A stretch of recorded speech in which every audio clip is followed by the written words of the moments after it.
Hello friends, Rajpath GK GS classes में आपका स्वागत है। 1000 महत्वपूर्ण प्रश्नों की श्रृंखला में आज तीसरी क्लास है। बहुत ही इंपॉर्टेंट प्रश्न है। ये वो प्रश्न है जो विगत परीक्षाओं में पूछे गए हैं। 2010 से आज तक जितनी भी परीक्षाएं हुई हैं, पशुधन से संबंधित सारी परीक्षा से लिए गए प्रश्न हैं मिक्स में। तो आने वाली परीक्षा में बहुत ही यूजफुल होने वाला पशु परिचय वगैरह, तो अच्छे से देखिएगा। पहला प्रश्न है, विश्व स्वास्थ्य संगठन द्वारा पशु प्लेग उन्मूलन कब घोषित किया गया?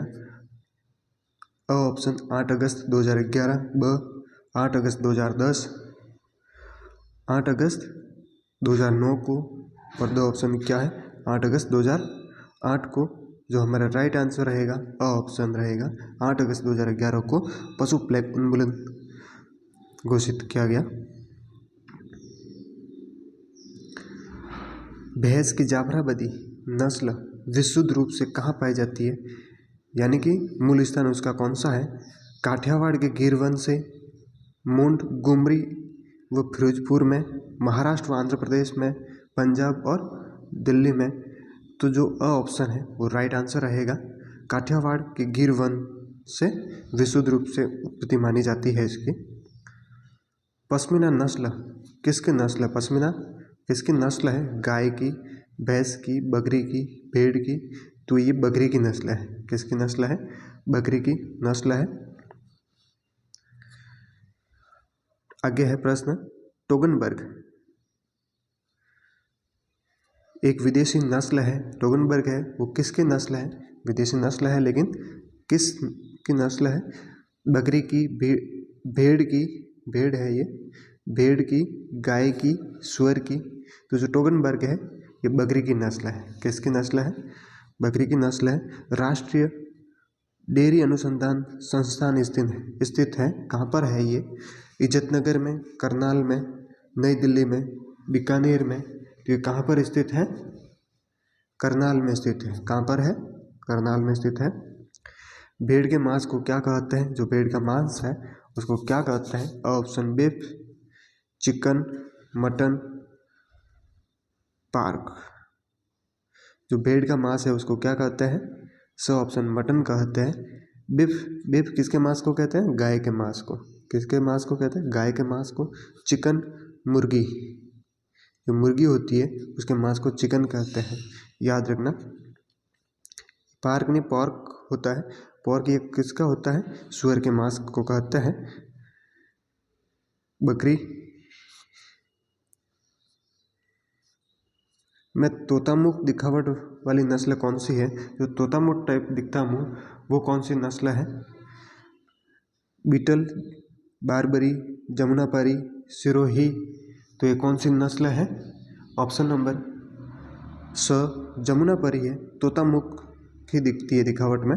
कौन सी नस्ल है? जमुनापारी ऑप्शन हो जाएगा।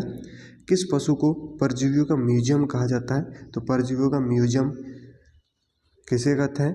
भैंस, बकरी, गाय, भेड़। तो दो ऑप्शन, जो भेड़ है उसको परजीवी का म्यूजियम कहते हैं, क्योंकि जो भेड़ है उसमें बहुत सारे परजीवी पाए जाते हैं। परजीवी किसे कहते हैं?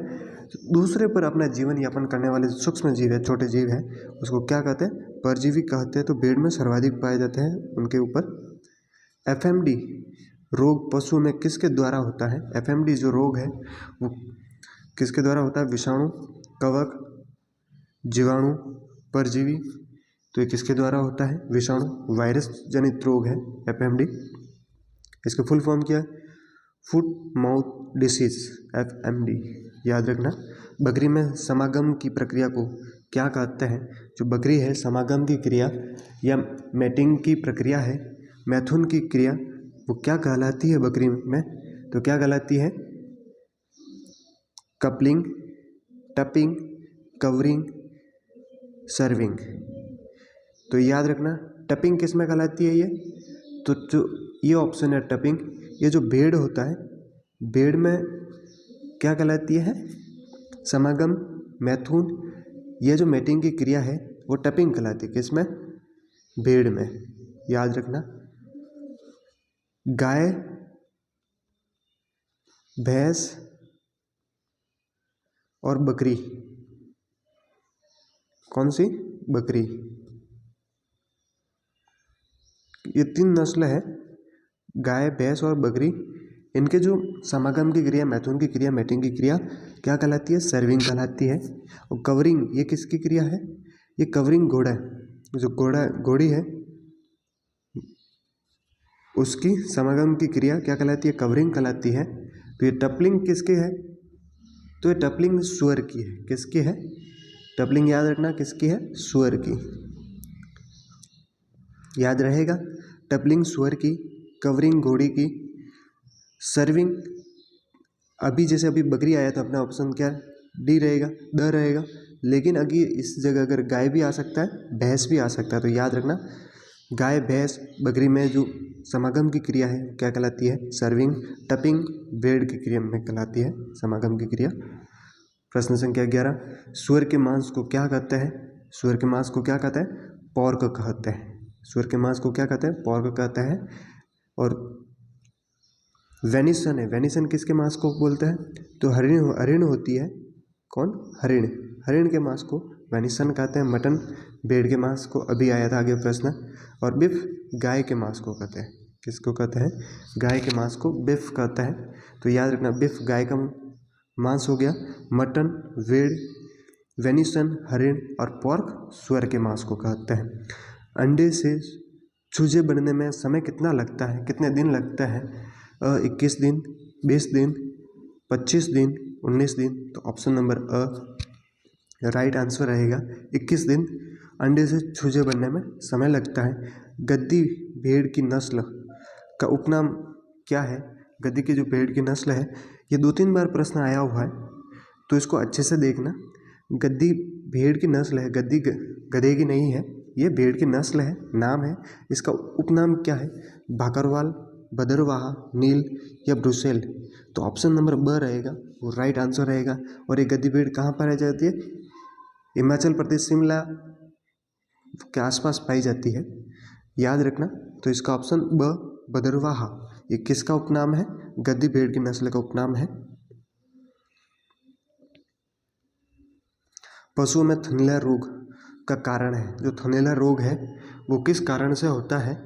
तो थनैला जो रोग है पशुओं में, वो किस वजह से होता है?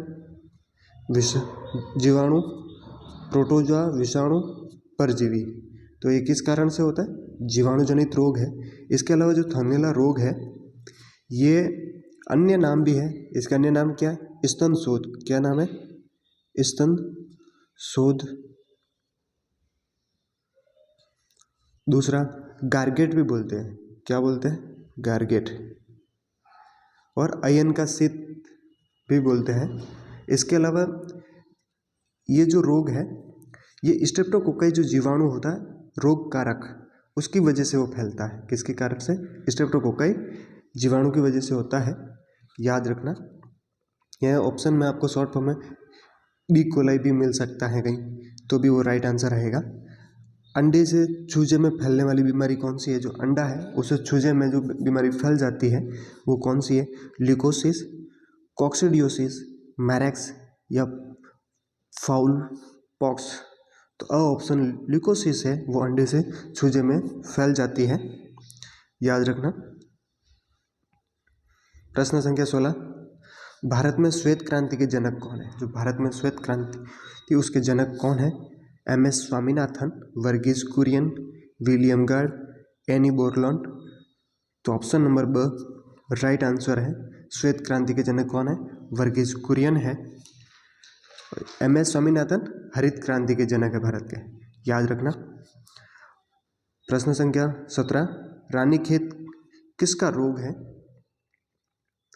मवेशी, भेड़ बकरी, कुक्कुट, उपरोक्त सभी। जो रानीखेत है वो किसका रोग है? तो जो कुक्कुट है, मुर्गियों की बीमारी है, मुर्गियों में फैलती है। इसका नाम और भी है रानीखेत के अलावा, क्या है? न्यू कैसल रोग। इसको क्या बोलते हैं? न्यू कैसल रोग बोलते हैं। न्यू कैसल रोग आ सकता, हो सकता है कि आपको रानीखेत ना आके न्यू कैसल रोग किस में होता है पूछ सकता है। तो किस में होता है? कुक्कुट में होता है, याद रखना। मनुष्य को मांस के सेवन से किस रोग का संचरण हो सकता है? अगर कोई मनुष्य मांस का सेवन करता है तो कौन सा रोग उसको होने की संभावना है? तपेदिक, एंथ्रेक्स, बोटुलिज्म, उपरोक्त सभी। तो जो इसमें एंथ्रेक्स रोग है, ऑप्शन नंबर बी, वो मांस से संचरित हो सकता है इंसान में। वह ऑप्शन राइट आंसर रहेगा। एंथ्रेक्स का रोग कारक कौन सा है? Bacillus anthracis. कौन सा है? बैसिलस एंथ्रेसिस, याद रखना। बैसिलस एंथ्रेसिस रोग कारक कौन सा है? Bacillus anthracis. इसके अन्य नाम भी है, बावला, बावला, गिल्टी रोग। कौन सा रोग? गिल्टी रोग। जहरी बुखार, विषहरी, ये प्लीहा ज्वर के नाम से भी इसको जाना जाता है। इसके अलावा जो ये एंथ्रेक्स रोग है, ये कपास की फैक्ट्री में काम करने वाले मजदूरों में भी हो जाता है।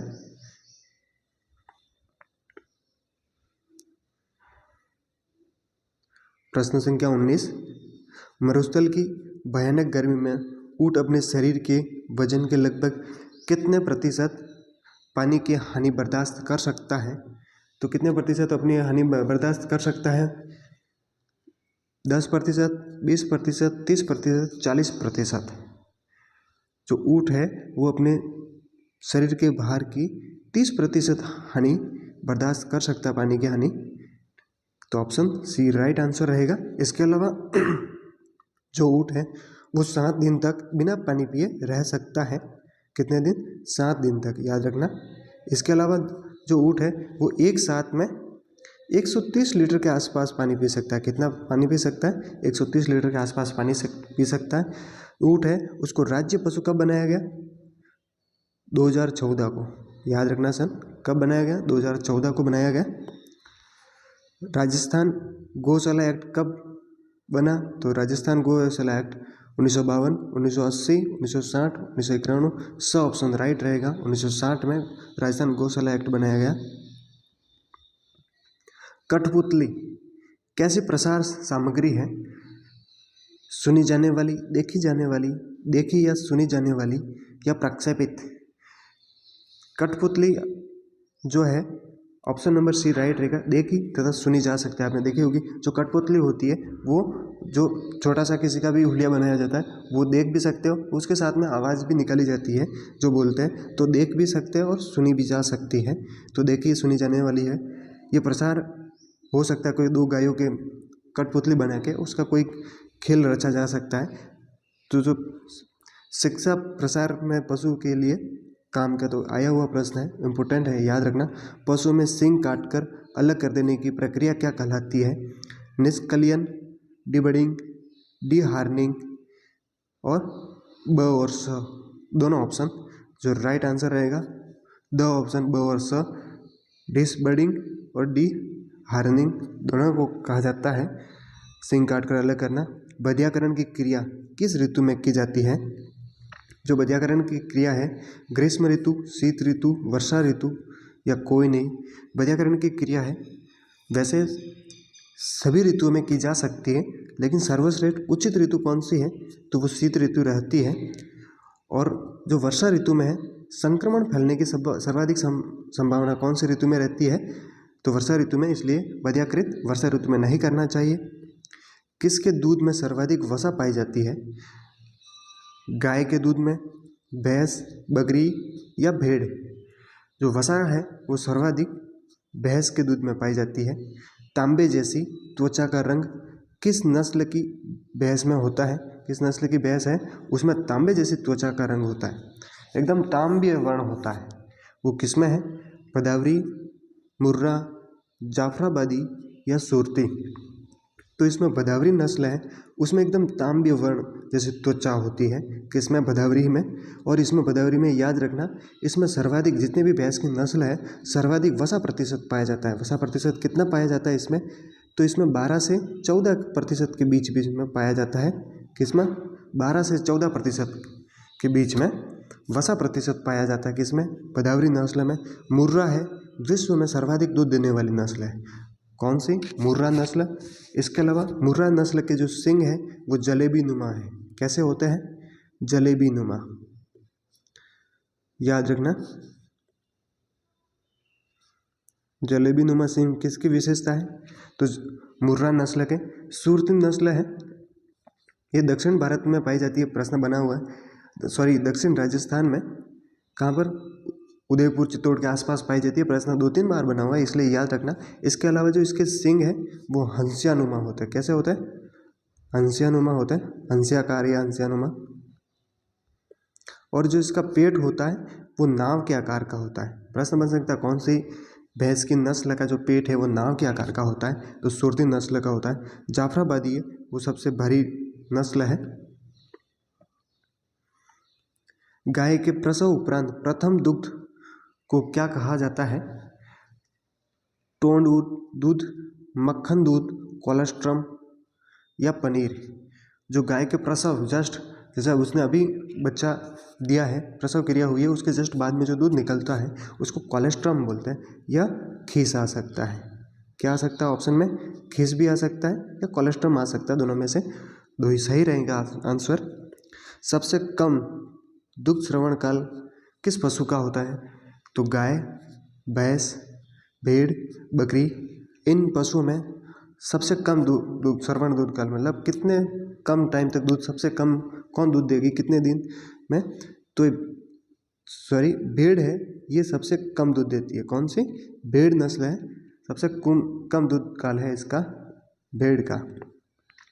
स्तनपान और दुग्ध उत्पादन को प्रभावित करने वाले कारक कौन से हैं? पशु की नस्ल, जलवायु, फीड की मात्रा, उपरोक्त सभी। तो जो पशु की नस्ल कौन सी है वो भी दूध उत्पादन पर प्रभावित करती है, जलवायु भी है और फीड की मात्रा है, ये तीनों उसको प्रभावित करते हैं। तो राइट आंसर क्या रहेगा? द, उपरोक्त सभी सही रहेगा। प्रश्न संख्या 19, हाथ से दूध निकालने की सर्वोत्तम विधि कौन सी है? अंगूठा दबाकर, चुटकी से, पूर्ण हस्त दोहन से, सभी। तो इसमें सर्वोत्तम विधि है हाथ से दूध निकालने की, वो पूर्ण हस्त विधि है। कौन सी? पूर्ण हस्त दोहन विधि है, वो सर्वश्रेष्ठ विधि मानी जाती है। दुग्ध उत्क्षेपक हार्मोन कौन सा है? Auxin, oxytocin, casein, adrenaline. उत्क्षेपक यानी कि वह हार्मोन कौन सा है जो दूध उत्पादित करता है, दूध में वर्धक है, कौन सा है? ऑक्सीटोसिन हार्मोन है, याद रखना। इसको दूध वर्धक हार्मोन भी बोलते हैं। देश में सर्वाधिक अंडा प्रति व्यक्ति उपलब्धता वाला राज्य कौन सा है? सर्वाधिक प्रति व्यक्ति के हिसाब से अंडा सर्वाधिक उत्पादित कहाँ होता है? आंध्र प्रदेश, तेलंगाना, तमिलनाडु, कर्नाटक। ऑप्शन राइट रहेगा। आंध्र प्रदेश में प्रति व्यक्ति अंडा उत्पादन ज़्यादा है। लाल क्रांति का संबंध किससे है? अंडा उत्पादन, मांस उत्पादन, मछली उत्पादन, दुग्ध उत्पादन। ब ऑप्शन राइट रहेगा। मांस उत्पादन लाल क्रांति से संबंधित है। भेड़ के समूह को क्या कहते हैं? जो भेड़ का समूह होता है, झुंड होता है, उसको क्या कहते हैं?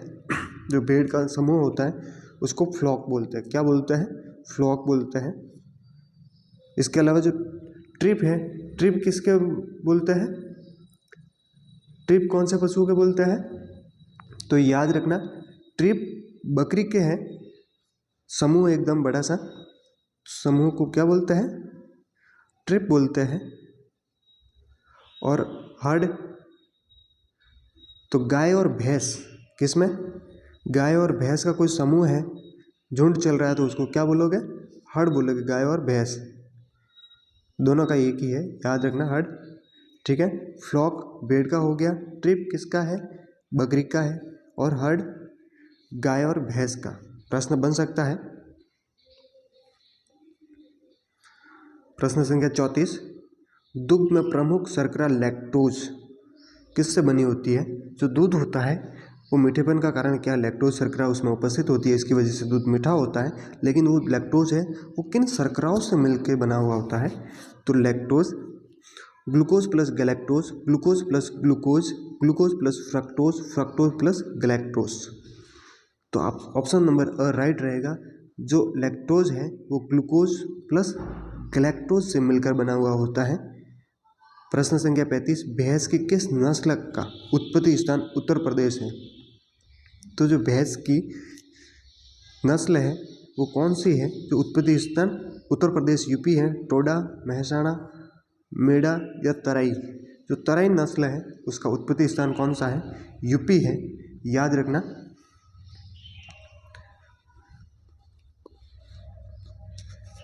और इसके साथ में याद रखना, ये जो टोडा नस्ल है ये सबसे उग्र प्रवृत्ति की है। लड़ाकू आ सकता है, उग्र प्रवृत्ति की कौन सी नस्ल है? तो टोडा हो जाएगी। या लड़ाकू भैंस की नस्ल कौन सी है? टोडा है। ये दक्षिण भारत में पाई जाती है। सवाई चाल के लिए व तेज दौड़ने वाले बैल हैं तो कौन से? गिर नस्ल के, कांकरेज के, साहिवाल के, जर्सी के। तो सवाई चाल के लिए कौन सी प्रसिद्ध है? कांकरेज नस्ल प्रसिद्ध है। चिकित्सा के जनक के रूप में किसे माना जाता है? सलिहोत्रा, अरस्तु, डेमोक्रेट्स, हिपोक्रेट्स। तो हिपोक्रेट्स है, उसको चिकित्सा के जनक के रूप में जाना जाता है। भैंस का गर्भकाल कितने दिन का होता है? जो भैंस का गर्भकाल है वो कितने दिन का होता है? जो भैंस पशु है उसका 260 दिन का, 280 दिन, 410 या 310 दिन। जो भैंस का गर्भकाल रहता है वो 310 दिन का रहता है। और ये 280 है, ये लगभग, ये जो दिन बता रखे ये लगभग में बता रखे, फिक्स नहीं है कि 200 दिन हो गई वो ब्याह जाएगी, ऐसा नहीं है। 310 भैंस का रहेगा, 280 के आसपास किसका रहेगा? गाय का रहेगा, याद रखना। सर्वप्रथम खोजी गई एंटीबायोटिक कौन सी है? तो सर्वप्रथम खोजी गई antibiotic option streptomycin, penicillin, gentamicin या नियोमाइसिन। तो सर्वप्रथम खोजी गई जो एंटीबायोटिक है वो पेनिसिलिन है और एक पेनिसिलियम कवक आता है उनसे बनाई गई है। किससे? पेनिसिलियम कवक से पेनिसिलिन बनाई गई है। राष्ट्रीय ऊंट अनुसंधान केंद्र कहाँ स्थित है? कोटा, जोधपुर, अजमेर, बीकानेर। तो ऑप्शन नंबर द राइट रहेगा, बीकानेर में स्थित है राष्ट्रीय ऊंट अनुसंधान केंद्र। पास्चुरेला मल्टासिडा कारक किसका है? गलगोटू का, ब्रुसेलोसिस का, एंथ्रेक्स का, लंगड़ी बुखार का। तो ऑप्शन राइट रहेगा, गलगोटू का कारक कौन है? पास्चुरेला मल्टासिडा रहेगा। रतौंधी रोग किस विटामिन की कमी के कारण होता है? तो विटामिन के, विटामिन ए, विटामिन सी और विटामिन डी।